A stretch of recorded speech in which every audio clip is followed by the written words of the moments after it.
ప్రవర్తన ప్రాణంతో ముడిపడి ఉంటుంది. ప్రవర్తన ప్రాణంతో ముడిపడి ఉంటుంది.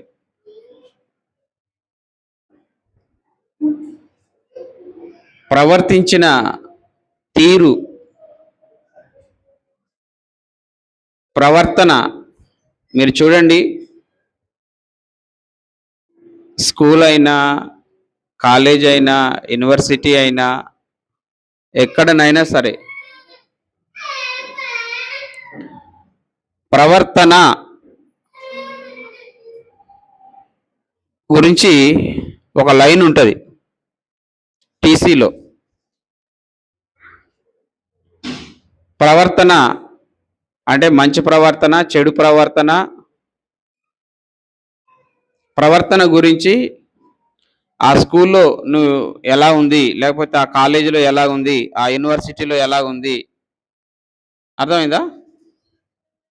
అక్కడ రాస్తారు టీసీలో ఏమని, సంతృప్తికరం అని, గుడ్ అని, వెరీ గుడ్ అని రాస్తుంటారు. కొంచెం ఆ స్కూల్లో కానీ, కాలేజీలో కానీ, యూనివర్సిటీలో కానీ ప్రవర్తన మంచిగా లేకపోతే ఏం రాస్తారు అక్కడ? వాళ్ళు ఇష్టం వచ్చింది రాసేస్తారు. అంటే మనం ప్రవర్తించేటువంటి తీరు, మన ప్రాణం ఆల్మోస్ట్ ప్రవర్తనతోనే ముడిపడి ఉంటుంది. ఆల్మోస్ట్ ప్రవర్తన మీదనే ఆధారపడి ఉంటుంది. అంటే నిన్న ఎలాగ ప్రవర్తించామో ఈరోజు దాని ఎఫెక్ట్ ఫేస్ చేస్తాం, అంతే కదా?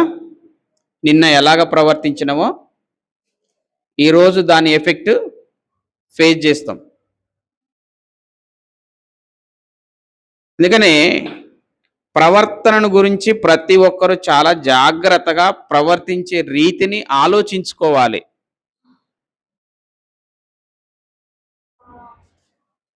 వెనక ముందు ఏం ఆలోచించకుండా అయితే అయ్యింది, పోతే పోయింది అని ప్రవర్తించకండి.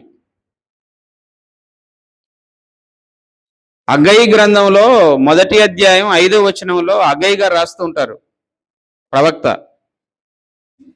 హగ్గయి ప్రవక్త 1వ అధ్యాయం 5వ వచనంలో అక్కడ ఒక మంచి మాట ఉంటుంది.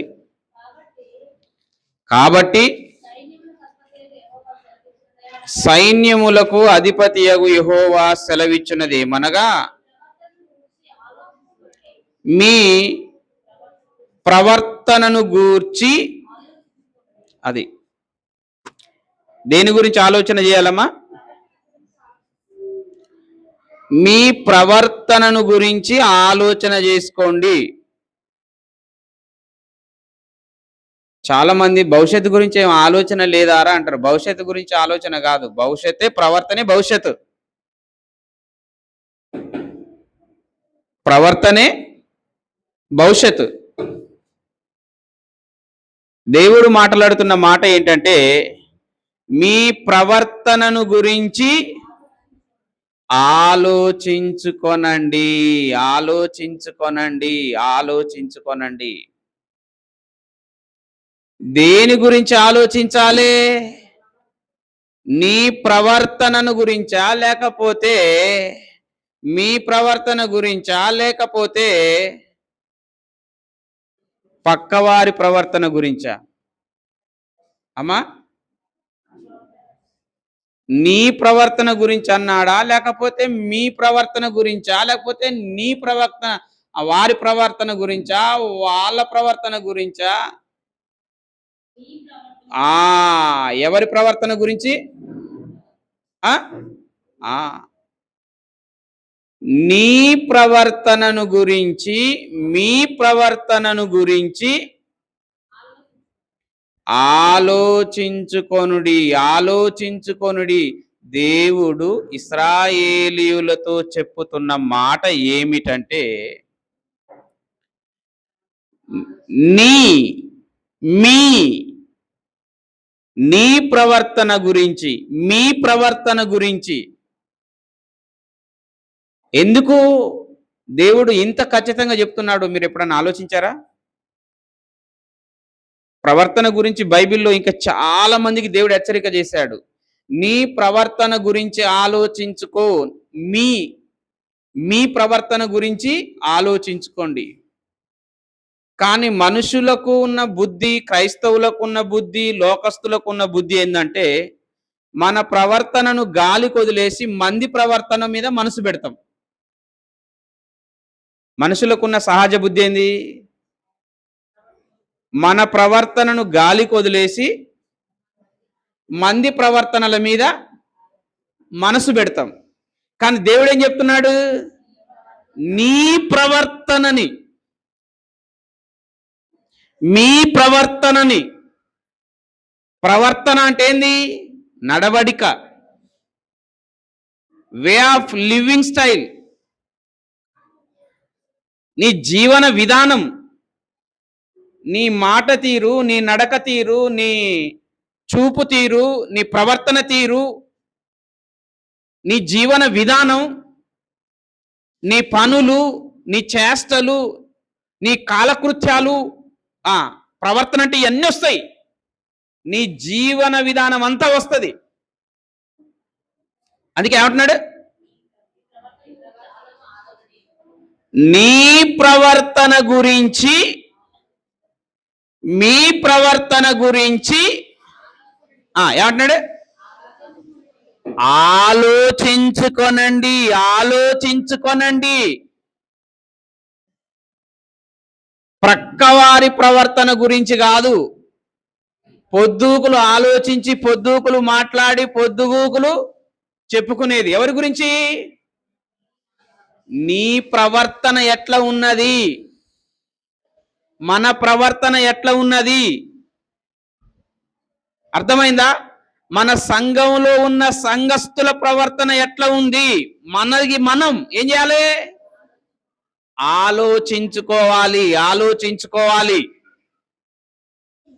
ఎందుకంటే ప్రవర్తన విషయంలో కొంచెం నిర్లక్ష్యం చేస్తే ఏమవుతుందో తెలుసా? ఏమవుతుంది లేండి, ఇలా ప్రవర్తిస్తే, అలా ప్రవర్తిస్తే ఏమవుతుంది లేండి. నీ ప్రవర్తించే ప్రవర్తనలో నిర్లక్ష్యంగా ఉంటే, నీ ప్రవర్తన విషయములో అజాగ్రత్తగా నిర్ణయాలు తీసుకుంటే, అజాగ్రత్తగా ఉంటే, నిర్లక్ష్యంగా ఉంటే, సామెతల గ్రంథంలో జ్ఞాని అయిన సొలొమోను అంటాడు, 19వ అధ్యాయము 16వ వచనంలో అంటాడు. ఏమంటాడు తెలుసా? అక్కడ ఆజ్ఞను గైకొనువాడు తన్ను కాపాడుకొనువాడు తన ప్రవర్తన విషయమై అజాగ్రత్తగా ఉండువాడు చచ్చును. దేని విషయమై? తన ప్రవర్తన విషయమయ్యా, లేకపోతే వేరే వారి ప్రవర్తన విషయమయ్యా? ప్రక్కవారి ప్రవర్తన విషయమయ్యా? మంది ప్రవర్తన విషయమయ్యా? ఎవరి ప్రవర్తన విషయమై జాగ్రత్తగా ఉండాలి? తన ప్రవర్తన. తన ప్రవర్తన గాలికి వదిలేసి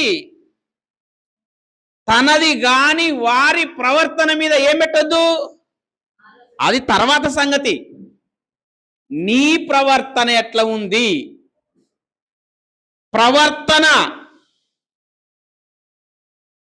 ప్రవర్తన గురించి అజాగ్రత్తగా ఉంటే, నిర్లక్ష్యంగా ఉంటే, నెగ్లెక్ట్ చేస్తే ఏమవుతారంట? చచ్చిపోతాం. ప్రవర్తన విషయంలో నిర్లక్ష్యంగా ఉంటే చచ్చిపోతామా? చచ్చిపోతాం. ప్రవర్తన ప్రాణంతో ముడిబడి ఉంటది. నీవు ప్రవర్తించే తీరును బట్టి సమాజంలో నీకు లైఫ్ ఉంటది. దేవుని దగ్గర నీకు జీవం ఉంటది. సంఘంలో గౌరవం ఉంటుంది, దేవుని నామానికి ఘనత వస్తుంది, మహిమ వస్తుంది, నీ కుటుంబానికి విలువ వస్తుంది, నీకు పేరు వస్తుంది. దేని బట్టమ్మా? ప్రవర్తన బట్టి. ప్రవర్తన గురించి నిర్లక్ష్యంగా ఉంటే ఎలా ఉంటామా? నిర్లక్ష్యంగా ఉంటే ఆ ప్రవర్తనే, ఈరోజు ప్రవర్తించిన ప్రవర్తనే రేపు నిన్ను చంపేస్తుంది. ప్రవర్తన విషయంలో నిర్లక్ష్యంగా ఉండొద్దు. ఎందుకు? నీ ప్రవర్తన చెడిపోతే ఏం పోతుందో తెలుసా? తీతు పత్రికలో 2వ అధ్యాయం 3వ వచనంలో పౌలు గారు రాస్తూ ఉన్నారు. ఏమంటున్నాడు? వృద్ధ స్త్రీలు కొండె కత్తెలను మిగుల మద్యపానాసక్తులై ఉండక ప్రవర్తనయందు భయభక్తులు గలవారై ఉండవలెననియు. ఏది? ఏవి దూషింపబడకున్నట్లు? ఏంటండి? ప్రవర్తించేదేమో నువ్వు, నీ ప్రవర్తనలో తేడా వస్తే ఎవరు దూషింపబడాలి? నువ్వు దూషింపబడాలి. నా ప్రవర్తనలో తేడా వస్తే నన్ను దూషించాలి, నీ ప్రవర్తనలో తేడా వస్తే నిన్ను దూషించాలి, వేరే వారి ప్రవర్తనలో తేడా వస్తే వాళ్ళని దూషించాలి. కానీ మన ప్రవర్తనలో తేడా వస్తే ఎవరు దూషింపబడుతున్నారంట? వాక్యం, దేవుని వాక్యం దూషింపబడుతుందంట. ఏంటండి? ప్రవర్తించే ప్రవర్తన మనది. మనం తప్పుగా ప్రవర్తిస్తే మనకు దూషణ కలగాలి. కానీ దూషణ ఎవరికి కలుగుతుందంట? దేవుని వాక్యానికి దూషణ కలుగుతుందంట. అదేంది? దేవుని వాక్యం యాన్నో సెల్ఫ్లో ఉంటుంది, బీరువాలో ఉంటుంది, టేబుల్ మీద ఇంట్లో ఉంటుంది. అర్థమైందా? ఎక్కడో ఇంట్లో ఉన్నటువంటి కబ్బోర్డ్లో ఉన్న వాక్యాన్ని ఈ బైబిల్లో మంచిగా కవర్ వేసి జిప్పేసి భద్రంగా ఇంట్లో పెడతాం. దేవుని వాక్యం, ఈ వాక్యం దూషింపబడుతుందంట. దేన్ని బట్టి? ప్రవర్తనను బట్టి. ఎవరి ప్రవర్తనను బట్టి? దీన్ని ఎవరైతే చేతిలో పట్టుకుంటారో, ఎవరైతే దీన్ని చేతిలో పట్టుకుంటారో వారు ప్రవర్తనను గురించి జాగ్రత్తగా ఆలోచించాలి. ఇది పట్టుకున్నప్పుడు, పరిశుద్ధ గ్రంథాన్ని చేతిలో పట్టుకున్నప్పుడు నీ ప్రవర్తనను చాలా జాగ్రత్తగా ఆలోచించుకోవాలి. అంటే ఇదేంటిది? పరిశుద్ధ గ్రంథం. అంటే నీ ప్రవర్తన ఎలా ఉండాలి? అది పరిశుద్ధ గ్రంథాన్ని చేతిలో పట్టుకొని అపవిత్రమైన జీవితం, అపవిత్రమైన పనులు, అపవిత్రమైన చేష్టలు, అపవిత్రమైన మాటలు, అపవిత్రమైన కృత్యాలు చేస్తే నిన్ను దూషించాలి, చేసిన వ్యక్తిని దూషించాలి. కానీ చేసేటోడు బాగానే ఉంటుండు, చేసే వ్యక్తులు బాగానే ఉంటుర్రు, దూషణ వాళ్లకు రావట్లేదు. కానీ ఎవరికి వస్తుంది దూషణ? దేవుని వాక్యానికి దూషణ వస్తుందంట. మీరు ప్రపంచంలో ఏ మత గ్రంథాన్నైనా పట్టుకోండి, ప్రపంచంలో ఏ మత గ్రంథానైనా, ప్రపంచంలో చాలా మతాలు ఉన్నాయి. అర్థమైందా? మతం అంటే విశ్వాసమే. చాలా మతాలు ఉన్నాయి, మతానికి ఒక గ్రంథం ఉంది. ఆ గ్రంథాలను పట్టుకొని తిరగండి, తప్పు చేయండి. ఎవ్వరు కూడా ఆ మత గ్రంథంలో ఉన్న దేవుణ్ణి ఎవ్వరు దూషించరు. అర్థమైందా? ఏమన్నా దేవుని కాడికి పోతావు, ఆన్నే మందు కొడతావు, ఆన్నే తన్నుకుంటారు. ఆ దేవుణ్ణి ఎవరు తప్పన్నారు. ఏంద్రా ఈ దొంగముండా కొడుకులు వచ్చిర్రు, తాగిరు నిమ్మలంగా పోక, ఈ గోలంతా ఏంద్రా? వాళ్ళని తిడతారు, దేవుని ఎవరు తిట్టరు. కానీ ప్రపంచంలో ఈ పరిశుద్ధ గ్రంథం అనే ఈ బైబిల్ ఒక్కటి పట్టుకొని నువ్వు పోయి తప్పు పోయి ఏదైనా చేసిర్రు అనుకో, ఈయన చక్కదనానికి బైబిల్ పట్టుకున్నాడయ్యా. అరే వీని తిట్టాలి కానీ బైబిల్ ఎందుకు అనేది? ఈమె చక్కదనానికి బైబిల్ పట్టుకుంది. అరే బైబిల్ ఏమన్నది? లోకంలో చాలా మంది మత గ్రంథాలు పట్టుకొని బోధ చేసే వాళ్ళు ప్రపంచంలో వందలాది మంది ఉన్నారు, వేలాది మంది ఉన్నారు. వాళ్ళు తప్పు చేస్తే వాళ్ళు పట్టుకున్న మత గ్రంథాన్ని తిట్టరు. వాళ్ళు నమ్మిన నమ్మకంలో ఉన్న దేవుని తిట్టరు, వాళ్ళనే తిడతారు. కానీ బైబిల్ దగ్గరికి వచ్చే వరకే ఎవరిని తిడతారు? శేషుని తిట్టరు, బైబిల్ని తిడతారు, యేసు ప్రభుని తిడతారు. అర్థమైందా? అందుకే ప్రవర్తన విషయంలో ప్రవర్తనలు ఉండాలమ్మా. ప్రవర్తనలో భయం ఉండాలి. ప్రవర్తించేటప్పుడు భయం. భయం ఏ భయం? ఆ భయం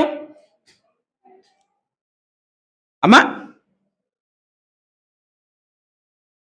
ఒక కరెంట్ ఆఫీసులో పోయినావు, కరెంట్ ఆఫీస్లోనికి పోయినావు,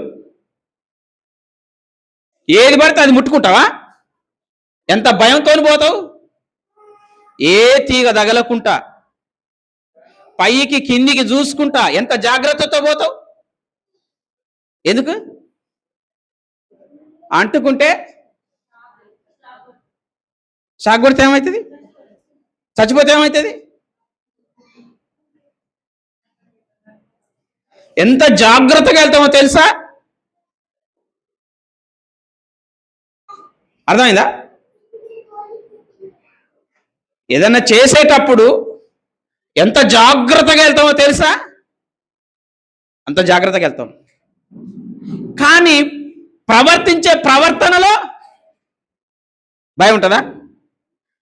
ఏమి ఉండదు. ఉంటుందా? నేను ఆ అబ్బాయిని చూశాను, కిటాయ కొడుకుని. బైక్ ఎట్ట తోలుతాడో తెలుసా?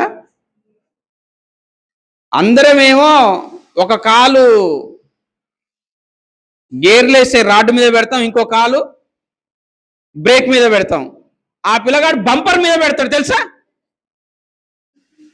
ముందు కాలు బంపర్ మీద, ఈ కాలు ఇటు బంపర్ మీద, ఈ కాలు ఇటు బంపర్ మీద. అంటే ఏంటిది? అజాగ్రత్త. బై మిస్టేక్ లో స్కిడ్ అయింది అనుకో, బై మిస్టేక్ లో ఎవరైనా వచ్చింది అనుకో, మనం మంచిగానే పోతున్నాం. ఆయన కాన్ఫిడెన్స్ తో ఆయన పోతున్నాడు, మంచిదే, నేను ఆయనను ఒప్పుకుంటున్నా, మంచి స్కిల్ ఉంది, ఆయన కాన్ఫిడెన్స్ తో ఆయన పోతున్నాడు. ఇంకొకడు ఏదో స్రోల పెళ్ళం మీది గొడవో, ఇంట్ల మీది గొడవో, పిల్లల మీది గొడవో, లవర్ ఫెయిల్ అయిన గొడవో, ఏదో ఒకటి మనస్తాపానికి గురై వస్తాడు. ఒకడు ఆలోచించుకుంటా, వాడు చూడాడు దగ్గరకు వచ్చింది అనక, వాడు వచ్చి ఏం చేస్తాడు? ఆశిస్తాడు. నాదేం తప్పు లేదంటాడు. తర్వాతకి ఈ అబ్బాయి వాస్తవానికి తప్పు లేదు, కానీ ఎవరిది తప్పు? వాంది తప్పు. లేచి ఏమంటాడంటే, సారీ అన్న, చూసుకోలేదు అంటాడు. ఆడ జీవితం పోయినాక నువ్వు సారీ చెప్తే ఏంది, డబ్బులు ఇస్తేందిరా? ఆ బండి మీద ఎల్ల ఇస్తుందన్నా, దాన్ని క్లెయిమ్ చేసుకో అంటాడు. 60,000 ఇస్తాడు, 70,000 ఇస్తాడు, 80,000 ఇస్తాడు. పోయిన కాలు వస్తుందా? పోయిన చెయ్యి వస్తుందా? పోయిన పానం వస్తుందా? వస్తుందా? వస్తుందా? ప్రవర్తన విషయంలో చాలా జాగ్రత్తగా వెళ్ళాలి. మీరు చూడండి, రోడ్డు దాటేటప్పుడు కానీ, కారు తోలుతున్నా, బైక్ తోలుతున్నా, బస్సు తోలుతున్నా, ఫ్లైట్ ఏదైనా సరే, ఒక ఫ్రాక్షన్ ఆఫ్ సెకండ్లో అలా రెప్ప పాటలో జరిగిపోతే తెలుసా? నిన్న మా శృతి నేను నల్గొండ పోయినాం చిన్న పని మీద. ఆ రోడ్డు పక్కన జాంకాయలు మంచిగా నిగనిగలాడుతున్నాయి. శృతి నాకు జాంకాయలు తిన బుద్ధి అవుతుందంటే సరే దిగు తిందామని అలా కారం ఉప్పు వేసుకొని ఆడ నిలబడి తింటున్నాం. ముస్లిమ్స్ అమ్మాయిలు ఇద్దరు, ఒక అమ్మాయి స్కూటీ తోలుతుంది, ఇంకొక అమ్మాయి వెనక కూస్తుంది. ఈ వెనక కూస్తున్న అమ్మాయి మన కోర్టు ముందర, ఈ వెనక కూస్తున్న అమ్మాయి మొత్తం ఒరుగుతుందినే, అలా ఒరుగుతూ ఒరుగుతూ ఒరుగుతూ కథం పడిపోయింది. ఆమె అట్నే స్పీడ్ మీద ఉంది, పోతూనే ఉంది. ఇద్దరు పోయి అంత దూరం అన్నమాట. ఎంత కొట్టుకపోయింది. మేము పోయిన దగ్గరికి రక్తం కారుతుంది, ముక్కులంగా రక్తం కాలుతుంది. ఏమైంది? ఒకటి, ఆ అమ్మాయి నిద్రన్న పోవాలి వెనక అమ్మాయి. రెండు, కళ్ళన్న తిరిగి పడాలి. చిన్న అజాగ్రత్త ప్రాణంతో ముడిపడి ఉంటది. ప్రవర్తించే ప్రవర్తనలో ఏముండొద్దంటే చాలా జాగ్రత్తగా ఉండాలి. మన రామ్నగర్ తండాల గాల్దువారం లేచింది. గాల్దువారం లేస్తే కరెంటు తీగలు తెగిపడ్డాయి. ఇప్పుడు కరెంటు రాదు కదా అని మా సక్కన ఏం చేసిందంటే కరెంటు తీగలు చేతులతో కలుపుతున్నాడు. కరెంటు తీగలు చేతులతో కలుపుతున్నాడు. కానీ కరెంటు వాళ్ళు మంచి పని చేస్తారు. గాల్దువారం వచ్చిపోయినాక వెంటనే కరెంట్ ఇయ్యరు, జస్ట్ అట్లా వేసి తీస్తారు. వాళ్ళు వేసి తీసే వరకే వామ కెవ్వున కేకేసిండు మనోడు. వెంటనే కరెంటు పోయింది కాబట్టి బతికిపోయింది వాడు. అర్థమైందా? అడ్డం పడ్డాడు. ఆయన పెన్లం మావోనికి ఫోన్ చేసింది. నేను పాస్టర్ నేను మాట్లాడుకుంటున్నాం అన్న, ఫోన్ వస్తుంది ఆగన్న అంటే నన్ను హోల్డ్లో పెట్టిండు. తర్వాతకి మాట్లాడిండు. ఏమైంది అన్న అంటే, అన్న ఇట్లా జరిగిందన్న, మావోడు సక్కనయ్య రాత్రి గాల్దువారానికి కరెంటు తీగలు తెగితే వాడు కరెంటు తీగలు చేయితోని కలుపుతున్నాడంట, కరెంటు రాదనుకొని అట్లా వచ్చి అని హాస్పిటల్కి తీసుకుపోతామనంటే సావని అలాంటి వాడు ఎందుకని ఈడిపోవట్లేడు. అర్థమైందా? కనీసం కటింగ్ ప్లేయర్తోనన్నా కలపాలి. అర్థమైందా? గుర్తుపెట్టుకోండి, ప్రవర్తన విషయములో ఏముండదు, నిర్లక్ష్యం, అజాగ్రత్త. ఏమైతుందిలే, ఇలా ప్రవర్తిస్తే ఏమైతుందిలే, ఇలా అడుగులేస్తే ఏమైతుందిలే, ఇలా మాట్లాడితే ఏమైతుందిలే, ఇలా పోతే ఏమైతుందిలే, అజాగ్రత్తగా ఉండకూడదు. అందుకే అంటున్నాడు, ఏమంటున్నాడంటే మీ ప్రవర్తనను గురించి జాగ్రత్తగా ఆలోచించుకోండి.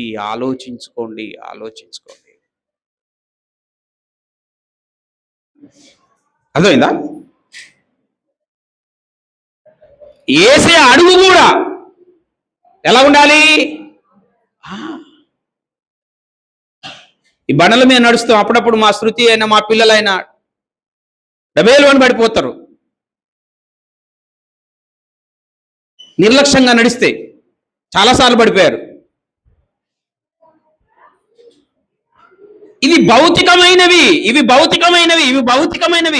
ఆత్మీయ జీవితంలో నీ ప్రవర్తన, ఆత్మీయ జీవితానికి నీ ప్రవర్తన కరెక్ట్ గా లేకపోతే ఏం దూషింపబడుతుందంట?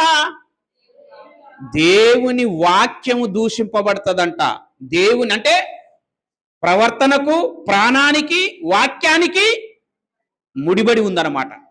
ప్రవర్తన మిస్ అయితే, ప్రవర్తనలో నిర్లక్ష్యం చేస్తే ఒకటి ప్రాణం అన్న పోతుంది, రెండు దూషణన్న కలుగుతుంది సమాజం వల్ల. ఒకటి ప్రాణం అన్న పోతుంది, రెండు దూషింపబడతావు.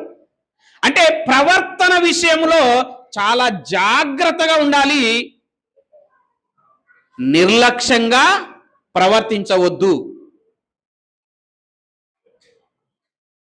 మనం చిన్నపిల్లల ప్రవర్తన, పెద్దల ప్రవర్తన అయినా, వృద్ధుల ప్రవర్తన అయినా, ఎవరి ప్రవర్తన అయినా సరే కానీ ఒకసారి నేను ప్రవర్తించేది కరెక్టేనా, నా ప్రవర్తన కరెక్టేనా, ఏం చేయాలి? ఆ, ఆలోచించుకోవాలి. ఎందుకు అంటే నీ ప్రతి అడుగులను దేవుడు ఏం చేస్తుండో తెలుసా? లెక్క పెడతాడు. యోబు గ్రంథం 31వ అధ్యాయం 4వ వచనంలో యోబుతో అంటున్నాడు దేవుడు. ఏమంటున్నాడో తెలుసా? యోబు గ్రంథం 31వ అధ్యాయం 4వ వచనం. దేవుడు నా ప్రవర్తనను ఎరుగును కదా, నా అడుగు జాడలనన్నిటిని ఎవరు లెక్క పెడుతున్నారు? చూసావా? నా అడుగు జాడలనన్నిటిని ఏం చేస్తున్నాడమ్మా? అడుగులు. ఏమమ్మా, మనం నడిచేటప్పుడు అడుగులు లెక్క పెట్టుకొని నడుస్తామా? అడుగులు లెక్క పెట్టుకొని నడిస్తే ఏమంటారు? ఏంది ఏమో హంస నడక నడుస్తున్నావు అని అంటారు. ఏమంటారమ్మా? ఏంటి ఏమో హంస నడక నడుస్తున్నావేంటి, ఏం దొర నడిచినట్టు నడుస్తున్నావేంద్రా అంటారు. ఏమమ్మా దొరసారి నడిచినట్టు నడుస్తున్నావేంది, టైం కావట్లేదా, వెళ్ళండి. అడుగులు లెక్క పెట్టుకుంటూ నడుస్తామా మనం? కానీ నీ అడుగులు ఎవరు లెక్క పెడుతున్నారంట? అది నీ అడుగులు దేవుడు లెక్క పెడుతున్నాడంట. నీ అడుగులు దేవుడు లెక్క పెడుతున్నాడంట. అంటే బైబిల్ అబద్ధం కాదండి. దేవుడు లెక్క పెడుతున్నాడంటే ఖచ్చితంగా లెక్క పెడుతున్నాడని అర్థమేనాడా? లెక్క పెడుతున్నాడని ఇక్కడ రాయబడ్డది, కానీ వాస్తవానికి మనం వేసే అడుగులు దేవుడు లెక్క పెడుతుంటాడా? నిర్లక్ష్యంగా ఆలోచన చేస్తారు తెలుసా? వాస్తవానికి దేవుడు అడుగులు లెక్క పెడతాడంటవా? ఏమమ్మా, దేవుడు మనం వేసే అడుగులు లెక్క పెడతాడంటవా? అది ఏదో సూసాయగా మాట వరుసకు రాసిన పదం కాదు. అది అక్షరాల దేవుడు నీ అడుగులను అడుగులనే కాదు, యోబు గ్రంథంలోనే ఇంకొక చోట ఏముంటుందో తెలుసా? దేవుడు నీ శ్వాస నిశ్వాసలను కూడా లెక్క పెడుతుంటాడు. శ్వాస నిశ్వాస అంటే ఊపిరి తీసుకోవడం, వదిలేయడం. ఊపిరి లోనకి తీసుకోవడం, బయటికి వదిలేయడం కూడా దేవుని స్వాధీనంలోనే ఉన్నది. దేవుడు నీ అడుగులను లెక్క పెడుతున్నాడు అని నువ్వు నమ్మితే, ఏమి నమ్మితే? దేవుడు నీ ప్రతి అడుగును లెక్క పెడుతున్నాడని నువ్వు నమ్మితే ఎంత భయంతో నువ్వు అడుగులేయాలి చెప్పండి. నేను కాలు లేపి మరలా కాలు భూమి మీద పెడుతున్నాను, నా అడుగులు దేవుడు లెక్క పెడుతున్నాడు అని నువ్వు బలంగా నమ్మితే ఎవరు తప్పుగా ప్రవర్తించరు, ఎవరు తప్పు చేయరు, ఎవరు పాపం చేయరు, ఎవరు తప్పు చేయడానికి తప్పటడుగులు వేయడానికి ఆస్కారం లేదు. మనం అది నమ్మం కాబట్టే ఇష్టం వచ్చిన పోరాని దారిన పోతాం, అనరాని మాటలు అంటాం, చూడరాని దాన్ని చూస్తాం, చేయరాని దాన్ని. ఎందుకంటే మనం ఆ వాక్యాన్ని నమ్మం కాబట్టి. ఎందుకంటే బైబిల్లో ఉన్నాయని చేస్తారా? మనం చేస్తాం. ఏదో మనం చేయగలిగినవన్నీ శాస్త్రం, కానీ బైబిల్లో ఉన్నాయని చేస్తామా అనుకోని నిర్లక్ష్యం. ప్రవర్తన విషయంలో జాగ్రత్తగా నువ్వు ఉదయాన్నే లేచినది మొదలుకొని రాత్రి బెడ్ మీదికి పోయే అంత వరకు నీ ప్రవర్తనలో నువ్వు జాగ్రత్తగా ఏం చేయాలో తెలుసా? ఆలోచించుకోవాలి. నువ్వు బైబిల్ చదవటమైనా, ప్రార్థన చేసుకోవటమైనా, ఫోన్ చూసుకోవటమైనా, పని చేయటమైనా, ఏదైనా నీ ప్రవర్తన విషయంలో నువ్వు ఆలోచన చేసుకోవాలి. దేవుడు నీ అడుగులు లెక్క పెడుతున్నాడు. దేవుడు నీ మాటలు కూడా లెక్క పెడుతున్నాడు తెలుసా? మత్తయి సువార్తలో ఏముంటుందో తెలుసా? 5వ అధ్యాయంలో మనుష్యుడు పలికే ప్రతి వ్యర్థమైన మాటను లెక్క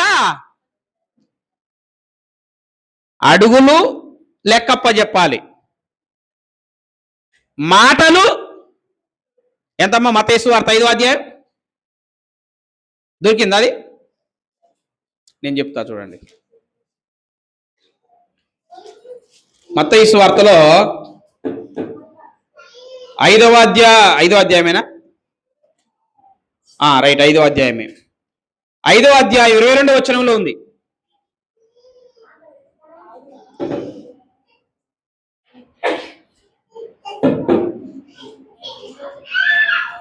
కావున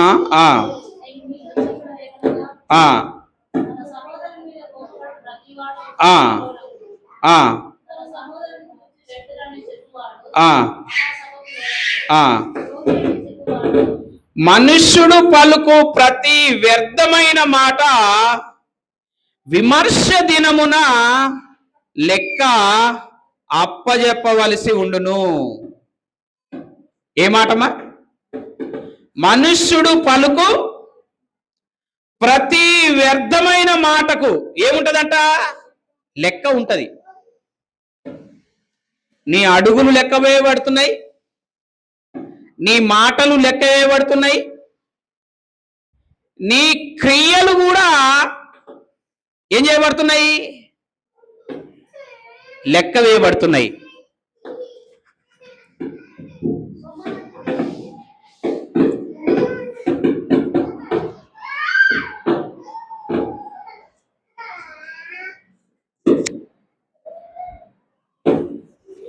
ఓకే, కొరింథీ పత్రికలు చూడండి ఒకసారి. కొరింథీ పత్రిక 1 కొరింథీ, దాన్ని ఆఫ్ చేయండి. 15వ అధ్యాయమా?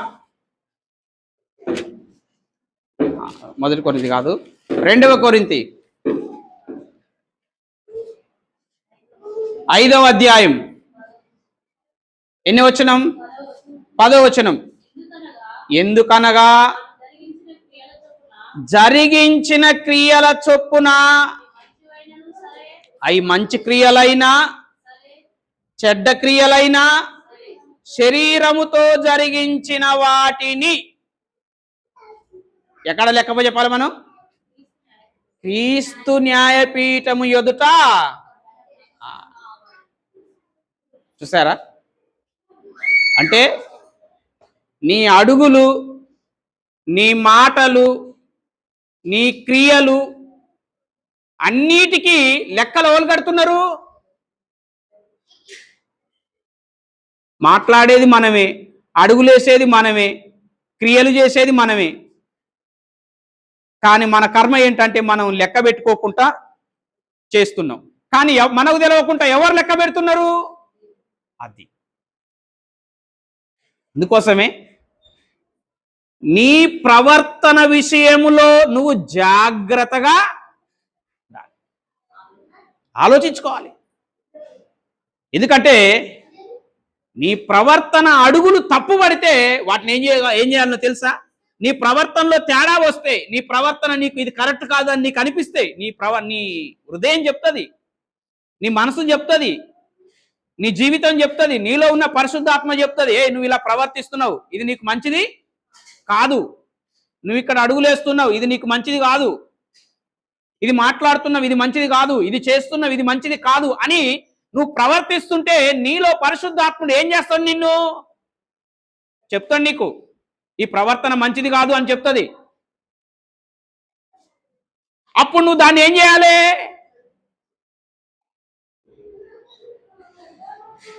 ఎజ్కేల్ గ్రంథం 18వ అధ్యాయం 23వ వచనం చూడండి. ఎజ్కేల్ గ్రంథం 18వ అధ్యాయం 23వ వచనం. దుష్టులు మరణము నొందుట చేత నాకు ఏ మాత్రము సంతోషము కలగదు. ఏందంట? ప్రవర్తనను దేని దిద్దుకోవాలమ్మా? అందరు చెప్పండి, దేని దిద్దుకోవాలి? ప్రవర్తనను దిద్దుకోవాలనా? మనం ఏమన్నా చిన్నపిల్లలమా ఏంటి? దేన్ని దిద్దుకోవాలంట? ప్రవర్తనను. ఎవరు దిద్దుకోవాలి? దుష్టులు అంటే దుష్క్రియలు, చెడు పనులు చేసేవారు వాటిని ఏం చేయాలంట? దిద్దుకోవాలి. ఏం దిద్దుకోవాలి? ప్రవర్తనను దిద్దుకోవాలి. చిన్నపిల్లలు స్లేట్ మీద అక్షరాలను ఎలా దిద్దంగా ఫస్ట్ వానికి అక్షరాలు పెట్టించారనుకో, ఆ ఆ ఈ అని పెట్టించారనుకో, వానికి రాయరాదు. ఒక 2 నెలలు దిద్దినాక వాటిని రాస్తాడు. 1వ తరగతి పోయినాక ఇంకా మంచిగా రాస్తాడు. 5వ తరగతి పోయినాక ఇంకా మంచిగా రాస్తాడు. 10వ తరగతి పోయే వరకే మంచిగా అందంగా రాస్తారు అక్షరాలను. ఒక వ్యాసం రాస్తే అలా నోట్బుక్ చూస్తే ఎంత అందంగా ఉంటుందో తెలుసా? నేను యూట్యూబ్లో చూసిన ఒక అమ్మాయి రాసింది, మొత్తం ప్రింటింగ్ మిషన్ కూడా అంత ప్రింటింగ్ చేయదు, అంత చక్కగా రాసింది ఆ అమ్మాయి. పేపర్లో ఇచ్చారు అమ్మాయిని.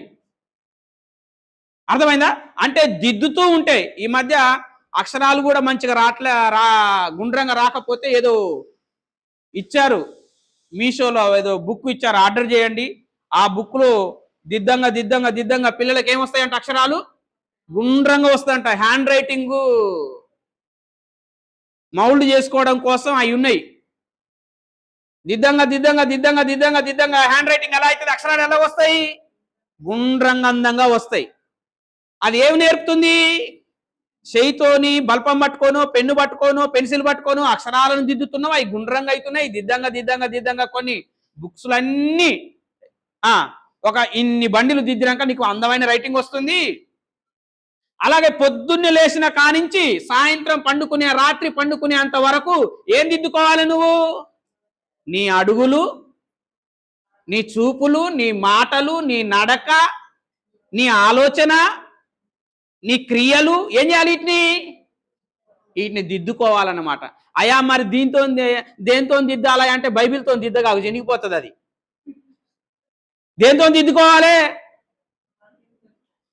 దేంతో దిద్దుకోవాలమ్మా? నీ ఆత్మ చెప్తుంటది లోన ఏం దిద్దుకోవాలంటే మార్చుకోవాలంటే నీ పరిశుద్ధాత్ముడు నీలో ఉండి చెప్తాడు, ఇది ఇట్లా కాదు, ఇది సరి చేసుకో అని ప్రవర్తన చెప్తుంది. అప్పుడు నువ్వేం చేయాలి? 2-3 సార్లు చేస్తావు. మన శరీరం మామూలు తీట శరీరం కదా, అందరిది ఒకటే శరీరం. ఏం చేస్తుంది? ఇది తీట పనులు చేస్తుంది. శరీరం చేస్తుంది, మనసు చేస్తుంది, అన్ని చేస్తాయి. శరీరంలో ఉన్న అవయవాలన్నీ చేస్తాయి. అప్పుడు ఏం చేయాలి? నువ్వు వాటిని ఏం చేయాలమ్మా? సరి చేసుకోవాలనా? కొంతమంది పిల్లలు టీచర్ పెట్టిస్తుంటే కూడా అల్పానికి రాస్తుంటారు. ఏంద్రా అంటే, టీచర్ నాకు ఇది రావట్లేదు, టీచర్ నాకు ఇట్నే వస్తుంది టీచర్ అంటాడు. 2 వేస్తే చక్కగా రాస్తాడు ఆడు. అర్థమైందా? పిల్లలు ఒకసారి పరేడ్లో ప్రేయర్ చేస్తుంటే ఒకటి ఇట్లా చేస్తుండు, జనగణమన ఏదో చేస్తున్నాడు, చూసారా మీరు? ఏదో ప్రేయర్ చేస్తున్నాడు, ఇట్లా ఒక కన్ను తీసి ఇట్లా చేస్తున్నాడు. ఇంకొకటేమో జేబులో ఉంటే ఇట్లా తీసుకొని నోట్లో పెట్టుకుని ఒకటి నిలబడ్డాడు. అంటే పిల్లల చక్కగా అట్లా ఉంటాయి. అదే టీచర్ చూస్తే 2 పట్టిస్తే చక్కగా అవుతుంది. అంటే వాళ్ళు దిద్దుతారు అనమాట. మరి పెద్దోళ్ళని ఓలు పట్టియాలి, వాళ్ళ పిల్లలు కాబట్టి పట్టించిర్రు, సరే అవుతుంది. మరి పెద్దోళ్ళని ఓలు పట్టియాలి, ముసలోళ్ళని ఓలు పట్టియాలి, నడిప్రాయం వయసున్న వాళ్ళని ఓలు పట్టియాలి. ఎవరు పట్టియాలమ్మా? పట్టిస్తే ఊకుంటారా? 2 పట్టిస్తే ఊకుంటారా? నువ్వెంత, నీ చర్చ ఎంత? ఈ చర్చ కాకపోతే ఏం మమ్మల్ని బెదిరిస్తున్నావు రా బాయ్ నువ్వు? అర్థమైందా? ఏం దిద్దుకోవాలి? అది దిద్దుకుంటే ఏమవుతామంట? కంటిన్యూ చేయండి ఆ వచనం. రైట్. దిద్దుకోని బ్రతకాలా, దిద్దుకోకుంటే సావాలా? అమ్మా, ప్రవర్తనను దిద్దుకుంటే బ్రతుకుతావు, దిద్దుకోకపోతే ఏమవుతుంది? చచ్చిపోతాం. ప్రవర్తనను దిద్దుకోవాలి. నేను దిద్దుకోను అంటే నేను సరి చేసుకోను అంటే, నేను చక్కగాను అంటే ఏమొస్తుంది? ఈరోజు ప్రవర్తనే రేపు ప్రతిఫలం. అర్థమైందా?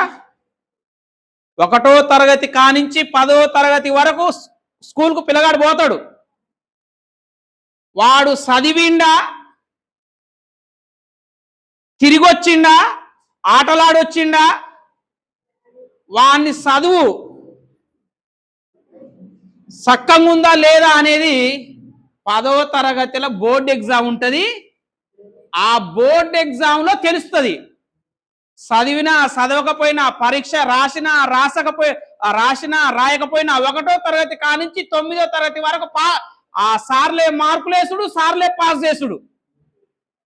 అర్థమైందా? సార్లే మార్కులు వేస్తారు, సార్లే పాస్ చేస్తారు. కానీ వీని చదువు సక్కం ఉందా లేదా అనేది ఎప్పుడు తెలవాలి? 10వ తరగతి బోర్డు ఎగ్జామ్స్కి పోతే అప్పుడు తెలుస్తాయి మార్కులను బట్టి. ఏంద్రా ఇన్ని సంవత్సరాలంటే అప్పుడు రిజల్ట్ వస్తుంది వానికి. అంటే 10 సంవత్సరాల రిజల్ట్ అప్పుడు వచ్చిందనమాట. మన ప్రవర్తన కూడా అంతే. ఇంతకు ముందు ప్రవర్తించిన ప్రవర్తనే రేపు రిజల్ట్ వస్తుంది. అంటే ఈ ప్రవర్తన పర్ఫెక్ట్ ఉంటే రేపు రిజల్ట్ వచ్చేటప్పుడు సిగ్గుపడవలసిన అవసరం లేదు. మంచిగా 1వ తరగతి నుంచి 10వ తరగతి వరకు చదివినోడు ఆనందపడతాడు. అమ్మయ్య మంచిగా రాసినోనికి ఇంకెప్పుడు వస్తారా రిజల్ట్, ఇంకెప్పుడు వస్తారా రిజల్ట్ అని చూస్తాడు. మంచిగా రాసినోడు. మంచిగా రాయనోడు, తిరిగినోడు, అటు ఇటు టైం పాస్ చేసినోడు ఏమనుకుంటాడు? అసలు ఆ రిజల్ట్ సోయే ఉండదు వానికి. వాళ్ళ అమ్మ నాన్న చెప్పాలి, ఫ్రెండ్స్ చెప్పాలి, రే ఈరోజు రిజల్ట్ రా, పోతగానే రాదు. ఎందుకు? వానికి రాదన్న సంగతి తెలుసు. మంచిగా చదివినోడికి ఏముంటుంది? ఆడు 12 గంటలకి అలా రిలీజ్ అవుతున్నాయి రిజల్ట్ అంటే పోయి కంప్యూటర్ కాడ కూర్చుంటాడు. ఇక అర్థమైందా? మన ప్రవర్తన ఏ ప్రవర్తన? మన ప్రవర్తన నిరీక్షణ కలగజేయాలి. యోబు గ్రంథం 4వ అధ్యాయం 6వ వచనంలో యోబు గారు అంటున్నారు, చూడండి ఒక మాట. నీ భక్తి నీకు ధైర్యం పుట్టించదా? యథార్థ ప్రవర్తన, నిరీక్షణ, వెయిటింగ్ అంటే యథార్థంగా ప్రవర్తించిన వాళ్ళు రిజల్ట్ కోసం వెయిట్ చేస్తారన్నమాట. యథార్థంగా ప్రవర్తించని వాళ్ళు రిజల్ట్ కోసం ఎదురు చూడరు. ఎందుకంటే వాళ్ళకి వచ్చే రిజల్ట్ వాళ్ళకి తెలుసు కాబట్టి. అర్థమైందా? అంటే ప్రవర్తనలో ఏముండాలి? ప్రవర్తనలో ఏముండాలమ్మా? యథార్థత ఉండాలి. ఏముండాలమ్మా? యథార్థత ఉండాలి. 1వ తరగతి కానించి 9వ తరగతి వరకు పిల్లలు తల్లిదండ్రులని హ్యాండిల్ చేస్తారు. సూర్రు అది నా రిజల్ట్ తర్వాతకి వస్తుంది ర్యాంకుల 10వ తరగతిలో. అర్థమైందా? 10వ తరగతి వరకు తల్లిదండ్రులను ఎవరు మెయింటైన్ చేస్తారు? పిల్లలు మెయింటైన్ చేస్తారు. రిజల్ట్ వచ్చినాడు ఏమైపోతారు? ఏందిరా ఇన్ని రోజులు మమ్మల్ని నమ్మిస్తేవి, మోసం చేస్తే ఏందిరా అంటే, ఏమో పో, ఇప్పుడు సావనా చెప్పు, ఇప్పుడు సావంటే సావనా చెప్పు.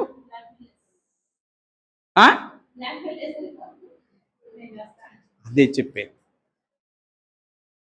రిజల్ట్ యథార్థంగా ఎవరు ప్రవర్తిస్తారో, ఎవరి ప్రవర్తన దిద్దుకుంటారో, ఎవరి ప్రవర్తన అడుగులను సరిచేసుకుంటారో, ఎవరు నోటి మాటలను సరిచేసుకుంటారో, ఎవరి క్రియలను దిద్దుకుంటారో వారికి ఏముంటదంటే రేపటి దానికోసం నిరీక్షణ ఉంటుంది. వారి ప్రవర్తనలో రిజల్ట్ మంచిగా వస్తుంది అన్నమాట. చదివే కాదు రిజల్ట్ తెచ్చేది, ప్రవర్తన కూడా రిజల్ట్ తెలుస్తుంది. అదే భక్తుడు అంటున్నాడు, యోబు అంటున్నాడు, ఏమంటున్నాడు? నా ప్రవర్తన నాకు నిరీక్షణ కలగజేయదా? అంటే ఈయనకు ఏంటి నిరీక్షణ? బూడిదలో కూసుండు, కురుపులు, దిక్కులేని స్థితి, చిల్ల పెంకుతోని ఒళ్ళు గీక్కుంటున్నాడు. ఏంటి ఈయన నిరీక్షణ? ఈయన నిరీక్షణ ఏంటంటే నా ప్రవర్తనలో తేడా లేకుండా బతికిన దేవుడు నాకు మంచి బతికే ఇస్తాడు కానీ చెడ్డ బతికేయడన్న సంగతి ఈయన నిరీక్షణ. చూసావా?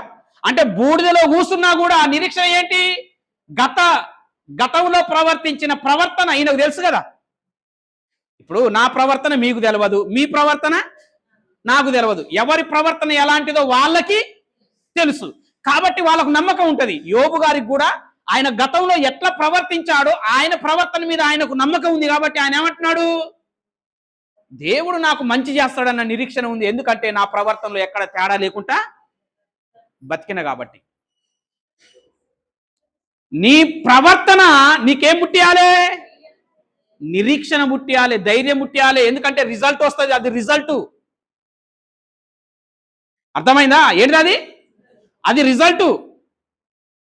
నెక్స్ట్ ఇంకో వచనాన్ని మనం చూస్తే,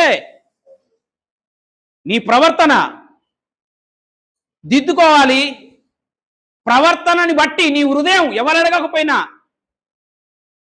యోబు గ్రంథంలో 27వ అధ్యాయంలోనే 6వ వచనంలో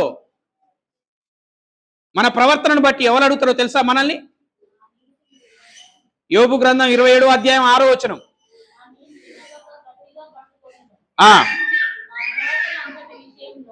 నా ప్రవర్తన అంతటి విషయములో.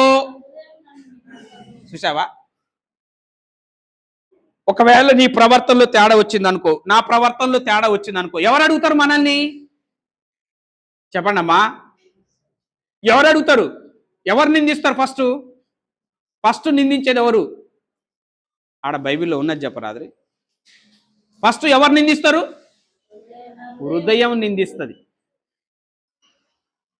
హృదయం నీ ప్రవర్తనలో తేడా వస్తే హృదయం నిందిస్తుంది. ఫస్ట్ నింద ఎక్కడ కలుగుతుంది అంటే నీ హృదయం నిన్ను నిందిస్తుంది. సెకండ్ దూషిస్తారు, మనుషులు దూషిస్తారు. అంతే కదా? నీ ప్రవర్తనను బట్టి దేవుని వాక్యం అది. ఫస్ట్ ఏమో నీలో ఉన్న పరిశుద్ధాత్ముడు దూషిస్తాడు నిన్ను. రెండోదేమో జనాలు దూషిస్తారు. అర్థమైందా? మూడోదేమో ప్రవర్తన విషయంలో అజాగ్రత్తగా ఉంటే హఠాత్తుగా, ప్రవర్తన విషయంలో నిర్లక్ష్యంగా మనం ఉండకూడదు. ఎందుకంటే మన ప్రవర్తన తీరు ఎలా ఉంటుందంటే యెహెజ్కేలు గ్రంథంలో అద్భుతంగా చెప్తున్నాడు చూడండి దేవుడు. యెహెజ్కేలు గ్రంథం 7వ అధ్యాయం తీయండి, ఎంత అద్భుతంగా దేవుడు చెప్తున్నాడు. యెహెజ్కేలు గ్రంథం 7వ అధ్యాయం తీసినరా? ఈ 7వ అధ్యాయంలో 3వ వచనం చూడండి. 7వ అధ్యాయం 3వ వచనంలో నేను చదువుతున్నా చూడండి. దేవునికంట కోపం తెప్పిస్తున్నావంట. దేని బట్టి? నీ ప్రవర్తనను బట్టి నాకు కోపం వస్తుంది. నువ్వు చేసిన సమస్త ఏమైనా పనులను వాటి ఫలాన్ని నీ మీదికి రప్పిస్తాను. నీ ఎడల కటాక్షంగాని కనికరంగాని నేను చూపను సుమా. దేవుడు కనికరిస్తాడు అనుకుంటున్నావేమో, దేవుడు కటాక్షం చూపిస్తాడు అనుకుంటున్నావేమో, దేవుడు కృపగలవాడు అనుకుంటున్నావేమో, దేవుడు దయగలవాడు అనుకుంటున్నావేమో, కానీ అవన్నీ నేను చూపిస్తా అంటుండా, చూపించనంటుండా?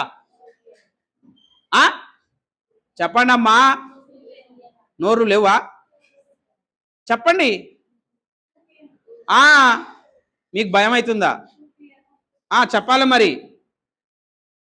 నేను కనికరం గాని కటాక్షం గాని జాలి గాని దయను గాని నేను చూపించక యెహోవానయ్యున్నానని నువ్వెరుగునట్లు నీ ప్రవర్తన ఫలము నీవు అనుభవించేటట్టు నేను చేస్తా. అది అబ్బా, దేవుడు ఎంత అద్భుతంగా చేశాడు. సపలు కొట్టండి ఒకసారి. ఎంత మంచి దేవుడు. నీ ప్రవర్తన ఫలాన్ని ఎవరు అనుభవించాలి? పక్కోళ్ళు అనుభవించాలనా? పక్కోళ్ళు అనుభవించాలనా? ఎదురింటి వాళ్ళు అనుభవించాలనా? కొంచెం భర్తకి ఇవ్వచ్చా? ఏమయ్య నా ప్రవర్తన ఫలం కొంచెం నువ్వు అనుభవించరాదా అనొచ్చా? లేకపోతే భార్య ఏమయ్య కొంచెం నా ప్రవర్తనల ఫలాన్ని నువ్వు కొంచెం అనుభవించాయని భార్య అడుగుతుందా? నీ ప్రవర్తన ఫలాన్ని నీవు అనుభవించేటట్టు దేవుడు చేస్తాడా? లేకపోతే నీకల్లా నీ అదే వస్తుందా? చెప్పండమ్మా. నీ ప్రవర్తన ఫలాన్ని నువ్వు అనుభవించేటట్టు నేను చేస్తా. 9వ వచనం చూడండి. 4వ వచనంలో కూడా అదే ఉంటది. తర్వాతకి 9వ వచనం చూడండి ఒకసారి. 9వ వచనంలో కూడా ఏముందో తెలుసా? నేను కటాక్షము చూపక, కనికరము చూపక నీ ప్రవర్తన ఫలము నీవు అనుభవించేటట్టు నేను చేస్తా. 27వ వచనం కూడా చూడండి ఎట్లుందో. నేను యెహోవానై ఉన్నానని నువ్వు తెలుసుకొనున్నట్లు నీ ప్రవర్తన ఫలము నేను వారి ప్రవర్తన ఫలాన్ని వారి మీదికి నేను. చూసారా? ప్రవర్తనలో ఏది ప్రవర్తిస్తామో దాన్ని నువ్వు అనుభవించడానికి తప్పించుకున్నా దేవుడు అంటే ఏం చేస్తాడంట? నువ్వు అనుభవించేటట్టు చేస్తా. అమ్మా, నువ్వు అది ప్రవర్తించి తప్పించుకొని పోతే నీ అయ్య సుట్టం ఎవడు అనుభవించాలి నాయన? నీ అమ్మ సుట్టం ఎవడు అనుభవిస్తాడు తల్లి? నువ్వు చేస్తే నువ్వు అనుభవించేటట్టు నేను చేస్తా. నువ్వు తప్పించుకోవు. నువ్వు తప్పించుకుంటారా? నేనేమన్నా చేసింది అనుకో, ఆ ఫలితం నేను అనుభవించేటట్టు దేవుడు చేస్తాడంట. ఇప్పుడు నేను చెడు పని చేసిన దాని ఫలితం కొంచెం కఠినంగా ఉంటది. నేను అనుభవించడానికి ఇష్టపడతానా? తప్పించుకోవడానికి మార్గాలు ఎతుకుతా. తప్పు చేసిన దాని ఫలితం నేను వచ్చేటప్పుడు ఏం చేస్తా? తప్పించుకోవడానికి ప్లాన్లు వేస్తా, ఉపాయాలు వేస్తా. కానీ దేవుడు ఏం చేస్తాడంట? అనుభవించేటట్టు చేస్తాడంట. అర్థమైందా? నీ ప్రవర్తనలో ఎవ్వరు అడిగేటోళ్ళు లేరని ఇష్టం వచ్చినట్టు ప్రవర్తించవద్దు. నువ్వు క్రైస్తవుడవైనావంటే నీ అడుగులు, నీ మాటలు, నీ క్రియలు అన్ని దేవునికి లెక్క అప్పచెప్పాలి.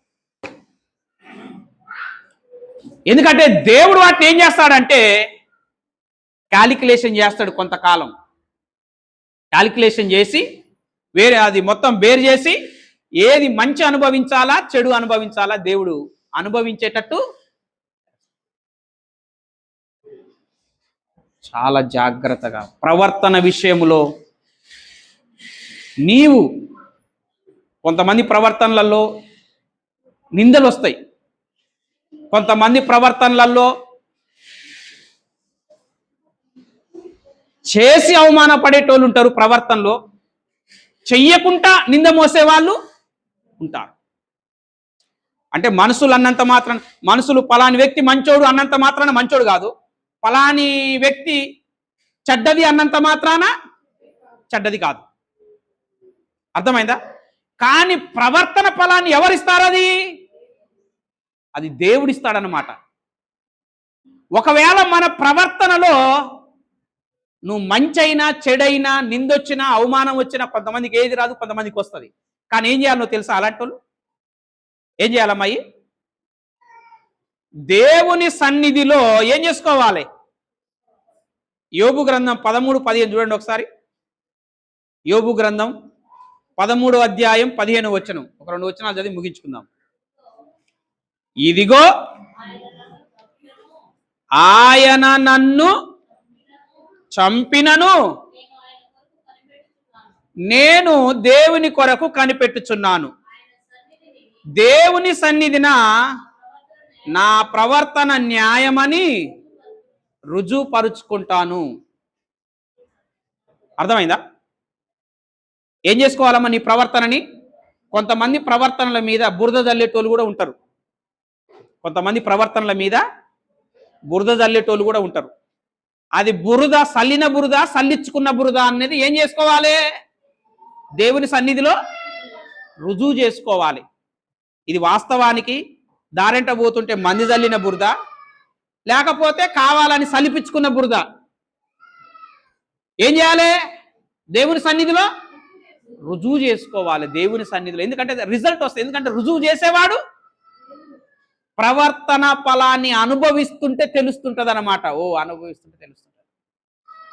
నేను కొంతమందిని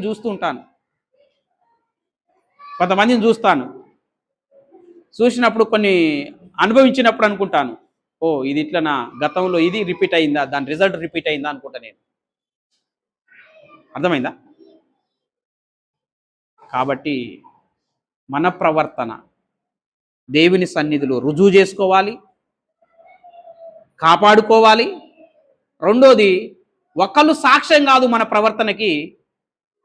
లాస్ట్ ఒక వచనం చదివి ముగించేస్తా. ఆదికాండంలో ఉంటుందండి ఆ మాట. ఎక్కడది? ఆదికాండంలో యాకోబు అంటాడు. ఏమంటాడో తెలుసా యాకోబు? నా న్యాయ ప్రవర్తనయే నాకు సాక్ష్యం మామ అంటాడు. అర్థమైందా? యాకోబు నా న్యాయ ప్రవర్తనయే 30వ అధ్యాయం చదవండి ఆ మాట.